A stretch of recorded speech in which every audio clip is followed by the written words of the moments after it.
اس کے بعد میں سامعین اور احمدی بھائیوں کو کہنا چاہتا ہوں کہ حضرت مرزا غلام احمد صاحب کے بقول میدان سے بھاگنے والے مخنث یعنی ہجڑے ہوا کرتے ہیں، یہ ان کا فتویٰ ہے حکم و عدل کا، میں نہیں کہتا، ان کا فتویٰ آپ لوگوں کے آگے رکھ رہا ہوں۔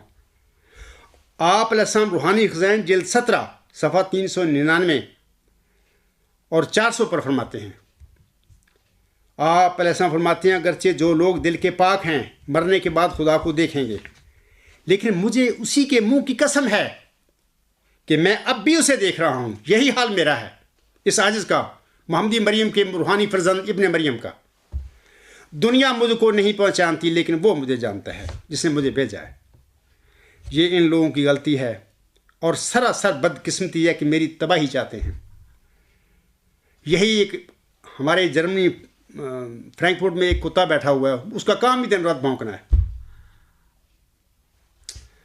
سامعین کرام، حضور صاحب فرماتی ہیں میں وہ درخت ہوں جس کو مالک حقیقی نے اپنے ہاتھ سے لگایا ہے۔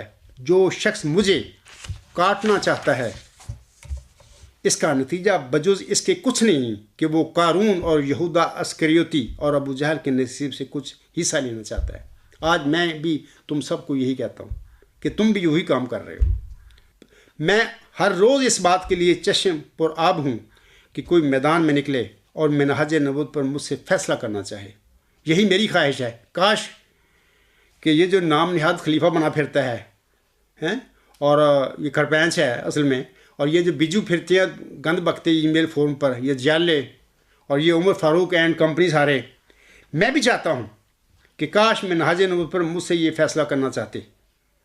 پھر دیکھے گا، آگے حضور فرماتے ہیں پھر دیکھے گا خدا کس کے ساتھ ہے۔ آخر پہ حضور صاحب فرماتی ہیں، یہ جو حضور صاحب کے اقتباس کا لب لباب ہے، مگر میدان میں نکلنا کسی مخنث کا کام نہیں۔ اے قبرستانی بجوو جیالیو اور اے عمر فاروق اور اے تمہارے پر نور جو حضور تمہارا خلیفہ ہے، یہ کیا ثابت ہوتا ہے؟ پھر تم بھاگ نہیں گئے؟ تم سب بگوڑے نہیں ہو؟ کیا قبرستانی ناہم نیاد خلیفہ مرزا مسور احمد، قبرستانی یہودی صفت مولوی، قبرستانی بجو اور جیالے مناظرہ مباہلہ میں خاکسار کے آگے بھاگ کر پگوڑے اور مخنث یعنی ہجرے نہیں ثابت ہو چکے؟ اب میں لوگوں کو کہتا ہوں کہ فیصلہ کر لیں، خود فیصلہ کریں کہ کیا ثابت ہوا۔ حضرت مرزا صاحب السلام اپنی کتاب انجام آتم روحانی خزائن جلد 11 صفحہ 337 پر فرماتے ہیں، سو چاہیے تھا کہ ہمارے نادان مخالف انجام کے منتظر رہتے اور پہلے ہی سے اپنی بدگوہری ظاہر نہ کرتے، بھلا جس وقت یہ سب باتیں پوری ہو جائیں گی تو کیا اس دن یہ احمق مخالف جیتے ہی رہیں گے؟ اور کیا اس دن یہ تمام لڑنے والے سچائی کے تلوار سے ٹکڑے ٹکڑے نہیں ہو جائیں گے؟ ان بے وقوفوں کو کوئی بھاگنے کی جگہ نہیں رہے گی اور نہایت صفائی سے ناک کٹ جائے گی اور ذلت کے سیاہ داغ ان کے منحوس چہروں کو بندروں اور سوروں کی طرح کر دیں گے۔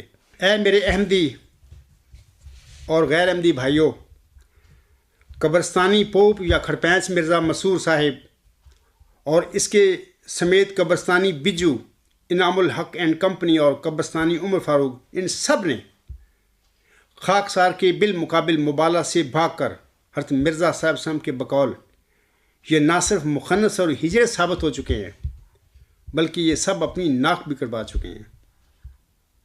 ذلت اور رسوائی کے سیاہ داغوں نے ان کے منحوس چہروں کو بندروں اور سوروں کی طرح بھی کر دیا ہوا ہے۔